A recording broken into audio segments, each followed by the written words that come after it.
Yinka, what a lineup. It's looking absolutely fantastic. What made you want to do this, to curate this Africa weekend? Well, I mean, I have I had a relationship with the Opera House before.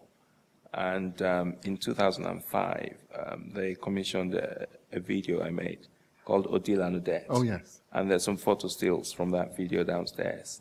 And then I was asked back to I've got a sculpture outside on Russell Street called Globehead Balerina.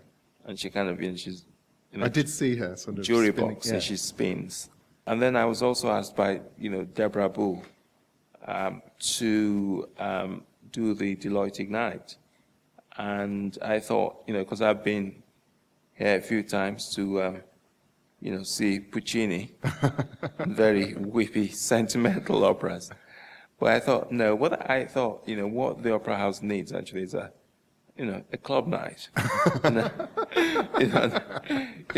Afrobeat and some jollof rice. Well, you've certainly delivered that. So I thought, okay, we can be watching, Traviata and all that, but, we also want to get down. Okay, well, I'll so I've been fortunate enough to experience a lot of kind of, European arts and culture. Yes. And I feel that, it seems that the kind of balance, it's not going the other way. And I thought that it's a great opportunity to just say to people, look at this stuff. Yes. All this stuff is around you. They're fantastic. When people think about African artists, they don't usually think about the wide range of work produced by African artists. And I felt very strongly about this for a very long time because, we are contemporary people. We evolve. We travel a lot. In a sense, that's what I've tried to do with this festival, to just show people that you can push boundaries regardless of where you're from in the work that you do. And you've pushed boundaries yourself. I'm interested to hear a little bit about your own work as well. And could you tell me how you got started, Yinka? I went to art school, Central St. Martin's. It was called Bam Shaw at that time. I actually started off as I did life drawing mainly. And then, in my second year, I got fed up with drawing from the nude. And so I became kind of much more radical in the work. I became really political. Because at that time, the Cold War was just about to kind of, collapse the whole idea of the Cold War. And in Russia at the time, there was a perestroika going on, which was the kind of new reforms. So I set about, as a young artist, making work about perestroika. And my tutors came into, to my space and they said, perestroika, you are African, aren't you? I said, yes. So why aren't you producing ethnic, authentic African art? Like, what? I grew up in Lagos, listening to James Brown, and watching Skippy on TV, an Australian program at the time. And again, I kept thinking, how come none of my colleagues in the college were being asked to, my English colleagues, yes, to produce work about Morris dancing? Then I thought, all right, the way to look at this is, I started to actually ask a series of questions. What is authenticity? What does constitute the authentic? And then that's when I started to think about the fabrics. Yes. So I made this journey to Brixton. And so I went to the market there. And then I went to the fabric shop, into the African textiles shop. Then I started talking to them about the African textiles because I used to wear those when I was in Nigeria as a kid. And then, to my shock, I was actually informed that the fabrics are actually Dutch produced, that they're not authentic African. So, in search of authenticity, I found inauthenticity. Yes. And so I was actually all my illusions were kind of shattered there. And then I thought, all right, so what then is authenticity for me? And then I realized that actually, purely due to the encounter with Europe, my authenticity is in hybridity. So that's, in a sense, actually why I started to use the fabrics. And then this piece called Double Dutch, obviously that's connected to... Yes, so Double Dutch is right at the beginning of that journey. Yes. Obviously, when you, if you're saying things people don't quite understand, they say you're speaking Double Dutch. And then the Dutch wax thing. So it's kind of playing with, kind of wordplay. Yes. And then I had actually trained as a painter, and I remember being, so real academic training. I was being told, I was told not to use, vulgar colors, not to use black, blah, blah, blah. So that's actually a painter's protest, this first piece, because the pieces they're done on fabric from popular culture, shock horror, yes, from the market in it. This kind of discovery of mannequins of the human form in '95. I mean, how did that happen from the flat panels of fabric, and what were you pursuing there? Well, that happened. I was at the Victorian Albert Museum, and I would kind of just stand there, looking at these incredible frocks. Yes. And I thought, wouldn't it be great to just sort of ethnicize the aristocracy? And so that was kind of like a bit of a joke, and then I produced the first piece, How Does a Girl Like You Get to Be a Girl Like You? Yeah. And that was done for a show at the Barbican, actually. And then, Mr. Saatchi, Mr. Saatchi kind of collided with both Double Dutch and How Does a Girl Like You Get to Be a Girl Like You? Your work, it both becomes, I don't know, even more radical in a sense, that you actually place yourself within some of these images. And some of these sort of identity politics it's even more sort of there. You really do feel it. And I imagine that there are all kinds of pressures on you to perhaps produce more of the same, or to radicalize in particular ways. And what made you then do this? I didn't much care for trying to make something just for money. I was also very interested in minority politics and in black politics.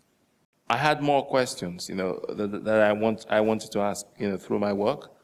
And because the Diary of a Victorian Dandy series, Yes. Those were actually made for the London Underground. Yeah. And so I announced myself with these huge posters, and people couldn't figure out, what the hell is that? What was it that you were really kind of grappling with here? It was actually quite difficult at that time for ethnic minorities in the UK.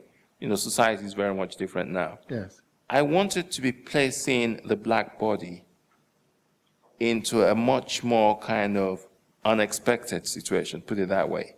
Why can't I be a member of the aristocracy? As opposed to being angry, I wanted to actually mock, the whole thing of class and hierarchy and all that. And I wanted to do it in front of about 4 million people. And the best way I could do that was to actually be bold. Yes. But then at the same time, Yinka, that this piece that you did at the National Gallery, it doesn't deal with the kinds of things that I imagine that the average person going to the National Gallery would go there to see. That it is still quite hard-hitting.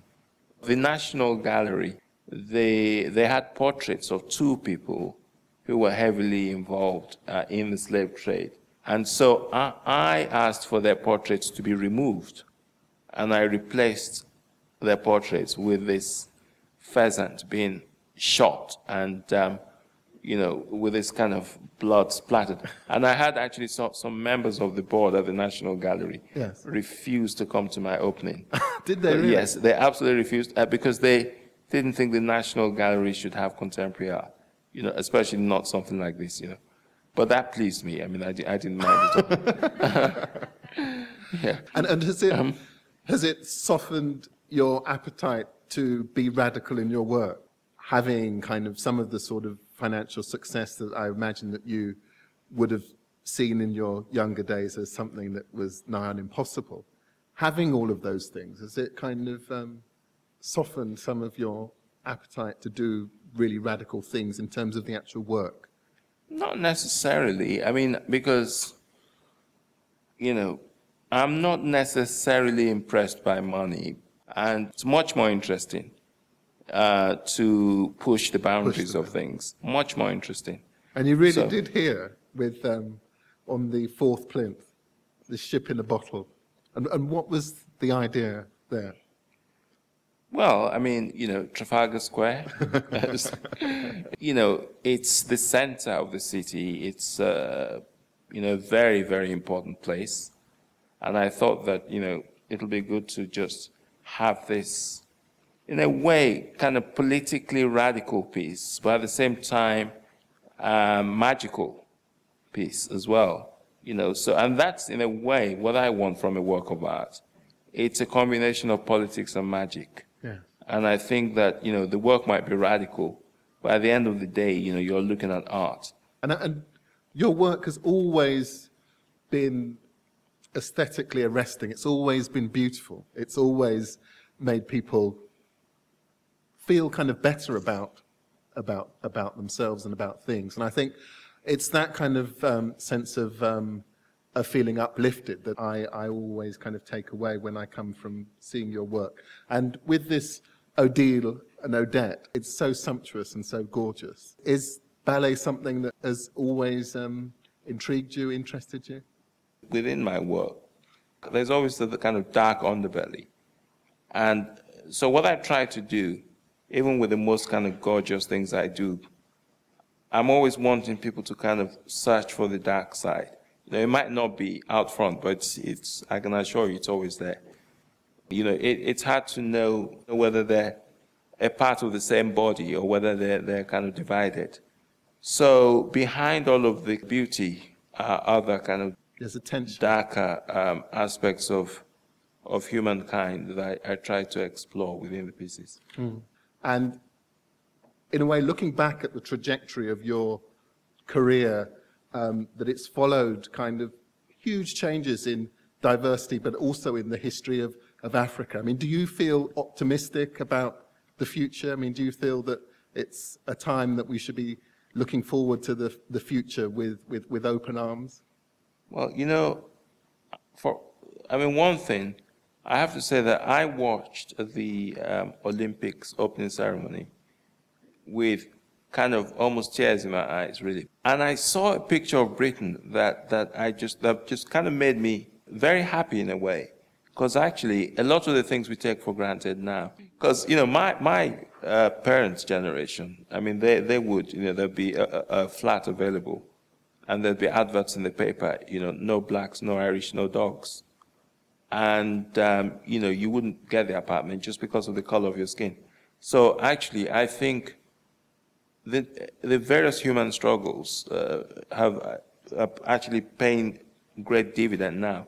And I also, I'm extremely optimistic for Africa as well, because actually those colonial relationships are changing dramatically. The trade relationships, the growth that's actually happening on the ground is a well-kept secret. You know, I think in another, 20 or 30 years' time, you're looking at a completely different continent. None of those things have actually come easily, but change is definitely, you know, Afrobeat at the Opera House. Yes. I mean, exactly. That's a change there. And the wonderful thing about your work is it charts a lot of that journey, but it does it so beautifully with such dignity, and it is a real pleasure to talk to you, Yinka, and I can't wait for this weekend. And may the music begin. And thank you very much for joining me on stage this evening. Thank you very much Thank you. indeed.